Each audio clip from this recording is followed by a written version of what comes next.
House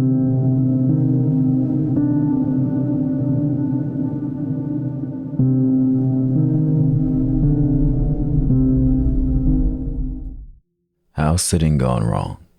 This happened 2 summers ago while I was house sitting out in California for an older couple. We're all teachers and met at a conference for work. It seemed like a dream scenario. The couple wanted to take a vacation to Hawaii for 2 weeks but didn't want to board their cats. I had been chatting with them about wanting to visit California again, which is where they lived, and we figured that we could both mutually benefit if I came and house sat for them. So I flew out there and they showed me around for a few days. Taught me to take care for their 2 cats, one shy and the other explorative, their plants, generously gave me access to their cars, and before I knew it, I had dropped them off at the airport and I was on my own. At first, it really was the dream vacation. I was staying in Oakland and venturing into San Francisco, Monterey, and so on. In the mornings, I could walk out the front door and shortly be hiking the path surrounding Mount Diablo, and I was just very content with the world. I was so fascinated by the area that I actually started looking into moving there. But then one day, about halfway through my final week there, when I got back to the house, I felt really odd, almost like I shouldn't go inside. I shook it off and went inside anyway, because it was getting late and I needed to put out dinner for the cats. Once I was inside, I forced myself to ignore how off I felt, and I made some food for myself, went to bed, and was shocked to find the shy cat under my bed crying. This was the first time I had ever seen her up close. The entire time I had been there up until that point, she never left my host's bedroom unless she didn't realize I was around. Again, I ignored feeling weird and just assumed she was more comfortable with me and went to bed. I did start locking the bedroom door that night though. I also remember about halfway through that night, I thought I heard someone walking around in the gravel outside of my window, but after listening for a bit, I didn't hear anything else and went back to sleep. The day after, in the morning, I still felt a little odd, but kept up with my plans for the day. I drove out to a little music festival in Sonoma, went clothes shopping, and had an overall great day. When I got back to the house, though, I found the front door locked in a way I hadn't left it. Basically, my host never locked the deadbolt, only the lower second lock, and that's the only lock my key worked on, so I never messed with the deadbolt. But it was definitely locked, so I had to call my host and find the hidden backup key, which, to their credit safety-wise, was buried nearly an entire foot underneath a bush outside and had definitely not been unearthed for a long time. I got the key, used it, went inside, and kept it with me just in case it happened again. And sure enough, it did, but with a different door. This time, I had stepped out into the garage to get a drink, and when I turned around to go back into the house, the door was shut and locked. I could use my normal key on that door, but I was still pretty bewildered. My own cats are lame, so I think in my mind I was trying to come up with a way the cats could be locking me out of the house.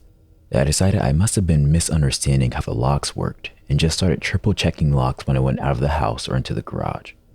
That night, when I went to bed, that dreadful feeling of unease was still there along with the shy cat, but again, I just locked the bedroom door and went to sleep. The next morning, I felt awful, nausea, body ache. I had no desire to leave the house, so I decided to stay in and watch Netflix for the day. This vacation stay was 2 full weeks, so I didn't feel like I was in a hurry to get all my touristy things done anyway. But as the day went on, I started to feel off again, and it morphed into feeling incredibly watched.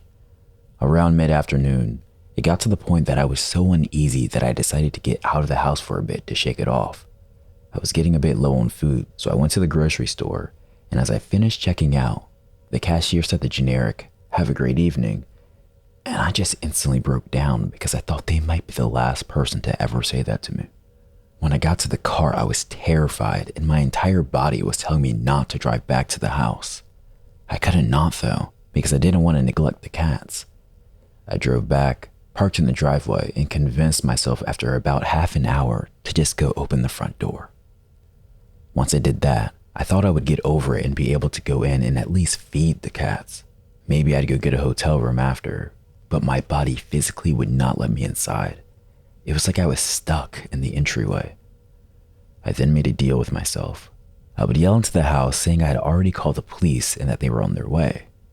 In panic logic, I figured that would make anyone in the house leave. So I faced the inside of the house, looking down the hallway towards the bedrooms, and I did just that. I said, They're almost here, so if you want to avoid being arrested, you need to leave now. And right after that, the light in my host's room turned on and I heard some banging. I immediately hightailed it back to the car and called the police for real. Once they got there, they checked the house and didn't find anyone, but the double doors in my host's bedroom were left wide open. There was also a pile of food wrappers in the corner behind the blinds, and they said it looked like someone had been there. What makes it so scary to me is that nothing was taken, and based on the shape of the house, they would have been able to see me in the living room from the host's bedroom. The police found no signs of forced entry, and we couldn't get a hold of my host to verify if anything had been taken.